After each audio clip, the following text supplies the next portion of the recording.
Урматтуу окуучулар, урматтуу көрүүчүлөр, биз бул моделибизде, бул сабагыбызда талап менен сунушту бирге карамакчыбыз. Демек, азырга чейин биз талап теориясын бүтүрдүк, сунуш теориясын бүтүрдүк. Эми талап менен сунуш чогуу болгондо эмне болот, кандай жыйынтыктар чыгат, аны көрмөкчүбүз. Демек, талап сызыгыбызды жогорудан ылдый карай сыздык. Бул D деген ушул талапты белгиленет. Сунуш сызыгыбызды астыдан үстүнө карай сунуш сызыгыбызды белгиледик. Демек, рынокто сатып алуучулар бар жана сатуучулар бар. Сатып алуучулар менен сатуучулардын кесишкен жеринде биз жогоруда айтып кеткенбиз. Бул тең салмактуу рыноктук баа белгилүү болот. Демек, бул мисалыбызда рыноктук баа 100 сом экен. Ал эми сатуучулар жана алуучулардын саны дагы 1000 сан экен. Демек, 100 сомдо 1000 өндүрүүчү, сатуучу бар, жана 1000 алуучу бар. Бул 100 сом дегенибиз бизге эмнекен рыноктук бааны белгилейт экен.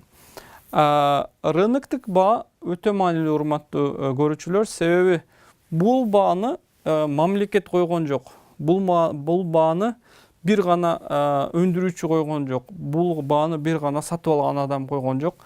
Бул баа ошол жалпы талап менен жалпы сунуштун кесилишинен же экөөнүн айкалышынан экөө тең ыраазы болгон учурда пайда болгон бааны биз рыноктук баа дейбиз. Мисалы үчүн, азыр рынок базарга барсаңар, картошка 20 сом болсо, бул 20 сомду ким койду? Сатуучу койду же алуучу койду? Бул 20 сом кайдан пайда болду? Же мамлекет койду 20 сом болсун деп? Мамлекет кое албайт, себеби рынок экономикасында мамлекет бааны коюуга укугу жок десек болот. Албетте кээ бир товарларды кое алат, а кээ бир товарларды кое албайт. Көбүнчөсү мамлекет аралашпайт баага. Демек, бул 20 сомду, мисалы үчүн сиз картошка сатам деп үйүңүздөн картошка алдыңыз, рынокко, базарга барып сатам дедиңиз.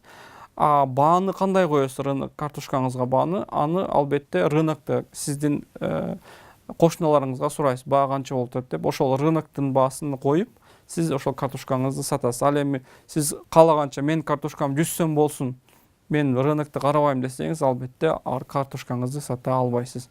Ошондуктан рыноктук баа бул жалпы талап менен жалпы сунуштун биригиши менен ортого чыккан бир баа десек болот экен.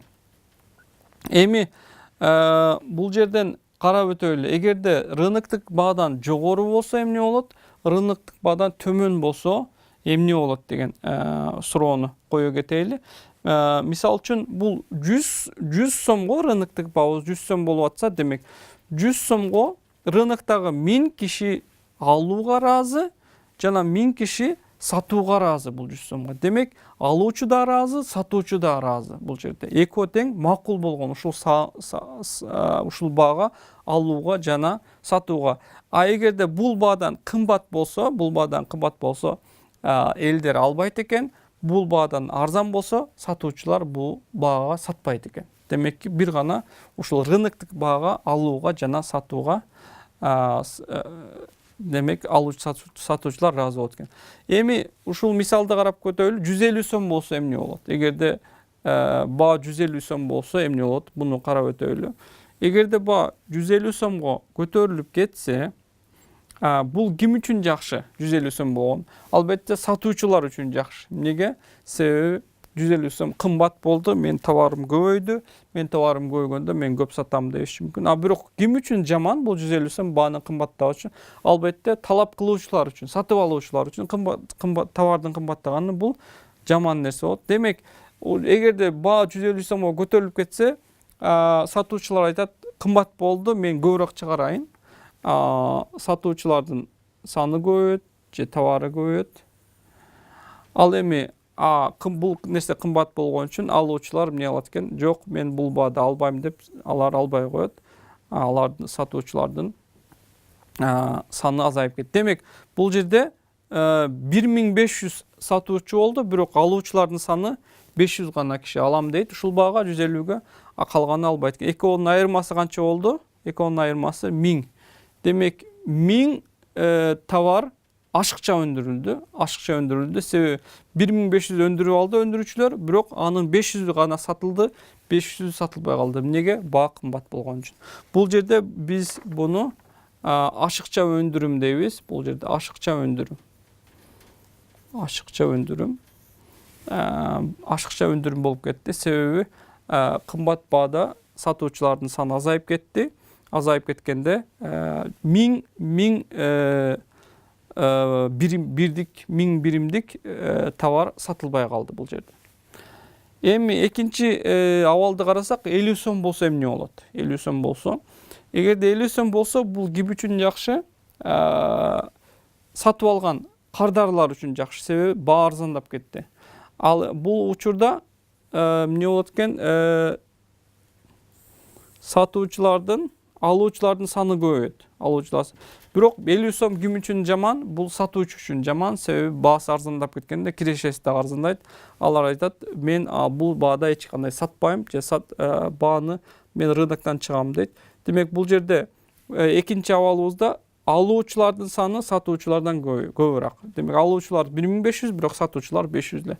Экоонун айырмасы канча болот? 1000 киши ашыкча болуп атат бул жерде, товарды ашыкча болуп атат. Ошондо бул жерден биз кыргызча айтканда тыңкыстык десек болот, же болбосо жетишпегендик десек болот.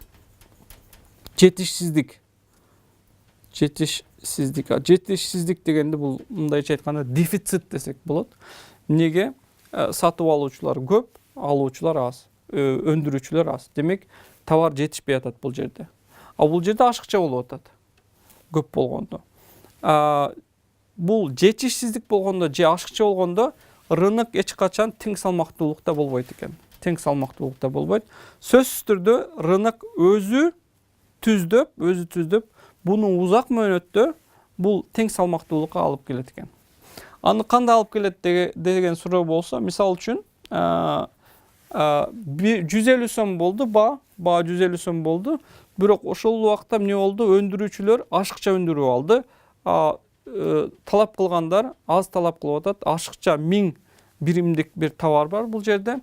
Эгерде товар ашыкча болуп кетсе, аны сатуу үчүн өндүрүүчүлөр эмне кылат? Аны сатуу үчүн өндүрүүчүлөр баасын арзандатат. Эгерде баасын арзандатканда, баасын төмөндөткөндө, бул ким үчүн жакшы? Бул сатып алуучулар үчүн жакшы. Баа арзандаганда талап дагы көбөйөт экен. Бааны качанга чейин арзандата берет? Өндүрүүчү бул жерде тең салмактуулук чекитке келгенге чейин бааны арзандатат. Бааны арзандатканда талап көбөйүп, акыры ушул жерге келгенде тең салмактуулукта токтойт экен. Демек, бир нерсенин рынокто талаптан ашыкча болуп кетсе, ал узун мөөнөттө баасын арзандайт деп күтсөк болот. Баасы арзандаганда тең салмактуулукка не алат экенбиз? Жетет экенбиз. Экинчиси жетишсиздик же болбосо дефицит абалында кандай болот? Бул жерде талап көп, бирок өндүрүүчү аз болуп атат. Албетте бул учурда эгерде талап өндүрүлгөн товардан көп болсо, баа кымбаттайт. Баа өсөт. Неге баа өсөт? Себеби талап көп, өндүрүлгөн товар аз. Баа кымбаттаганда талап не болот? Талап азаят. Талап аркага жылат экен, талап азаят экен. Эмне үчүн азайып атат? Себеби баа кымбаттап атат. Талап көбөйгөндө, демек кандайдыр бир товарга же кызматка талап көп болсо, бирок өндүрүлгөн товар аз болсо, анын баасы кымбаттайт экен. Анын баасы өсөт экен. Өскөндө кээ бир сатып алуучулар аны ала албай калат. Демек өсөт, кайсы деңгээлге чейин өсөт? Алар бул тең салмактуулукка келгенге чейин өсөт экен. Тең салмактуулукка жеткен учурда, демек 1000 киши же 1000 алуучу жана 1000 сатуучу сатат экен. Мындан сырткаркысы, мисалы үчүн 100 сомдон арзан берем бул товарга деген аны ала албайт. 100 сомдон кымбат сатам деген сатуучу да адан сата албайт экен. Себеби элдер ушул бир гана тең салмактуу рыноктук баага гана кабыл кылат экен. Рыноктук баа ошондуктан өтө маанилүү. Рыноктук бааны эгерде жетишсиздик же ашыкча болуп атса, эмне болот экен? Рынок өзү кандайдыр бир деңгээлде эмне кылып атат? Рыноктук баага кайра алып келип жатат десек болот. Мисал үчүн, мисал бере кетсек,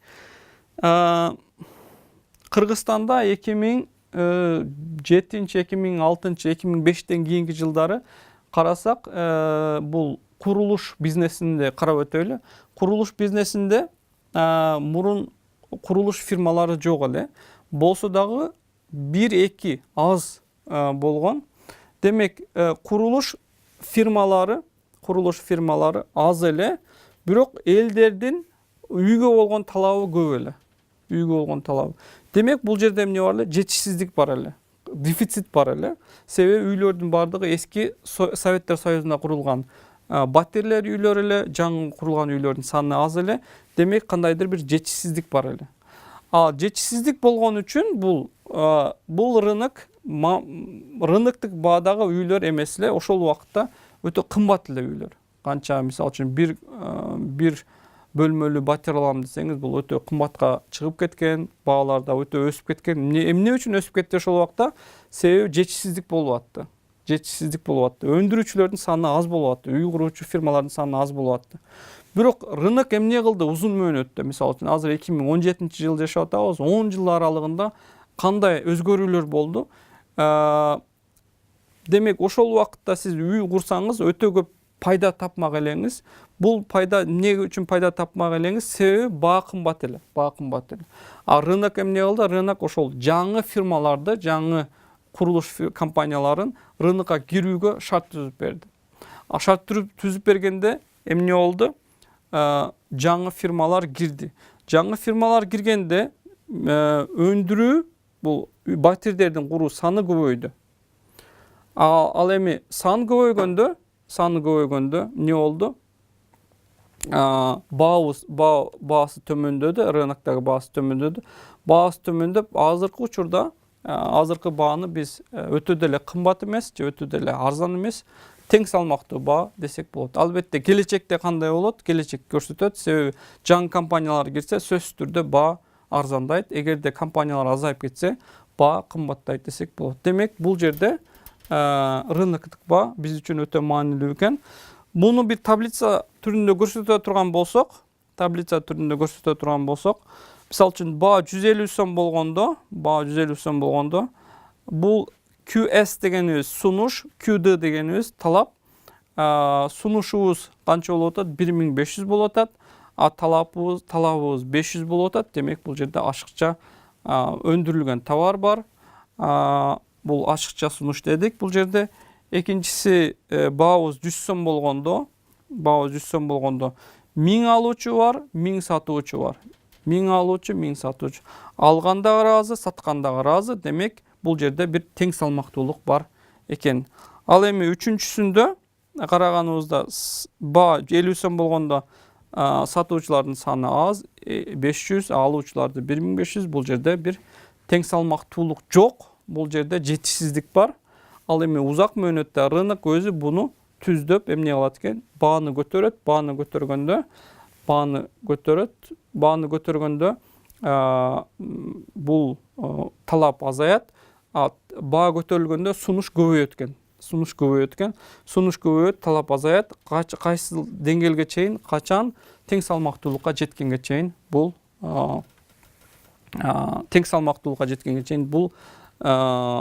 көтөрүлө берет, бул дагы көбөйө берет. Эко ушул жерде эмне кылат экен? Токтойт экен. Ошондуктан бул тең салмактуулук өтө маанилүү. Мисалы үчүн биз соодалашканды жакшы көрөбүз. Мисалы үчүн базарга барганда бир товарды алам дегенде, мисалы үчүн бул 1000 сом десе, сиз айтасыз, жок, мен 500 сом берем. Же болбосо ал айтат, жок, мен 800 бер деп соодалашабыз. Мисалы үчүн бир базарга барганда, бир товарды алып атканда, бул албетте мисалы үчүн ал дагы арзандатат, сиз дагы көтөрөсүз. Кандайдыр бир тең салмактуулукка келгенде эмне болот? Ал дагы ыраазы болот, сиз дагы ыраазы болосуз. Мисалы үчүн ал айтышы мүмкүн, мен 1000 сом 200 сом арзандатып 800-ге сатам десе, siz 500 сом берем дедиңиз, бирок сиз дагы макул болдуңуз 800 бергени. Демек, сатуучу менен алуучунун базардык баасы канча болду? 800 сом, же бул мисалда айтканда 1000 сом болду. Демек, алгандагы, саткандагы бул убакытта ыраазы экен. Ал эми рыноктук товарда белгилүү болгон өзгөчө биринчи күнүмдүк негизде түзүлгөн бааларды өзгөртүү өтө кыйын. Мисалы үчүн нан алам десеңиз, нан мисалы үчүн 20 сомдоп сатылып атса, бул рыноктук баа. Сен мага 15ке бер деп аны менен соодалашкан туура эмес, себеби ал рыноктук баа. Рыноктук баадан астында же үстүндө болбойт. Ошол рынокто калыптанган бааны анын соода кылуу бир аз кандай десем болот, бирок өзгөрүшү өтө кыйын. Ошондуктан бул рыноктук баа өтө маанилүү экен. Эми бул баанын, рыноктук баанын адамдардын жашоосуна, сатуучуга жана алуучуга кандай пайда алып келерин биз кийинки сабакта көрмөкчүбүз. Ушуну менен жалпы сунуш менен талаптын негизги рыноктук баасын түшүндүргөн сабагыбызды аяктайбыз. Кийинки сабакта биз ошол бул баанын пайдалары жөнүндө айтып кетмекчибиз.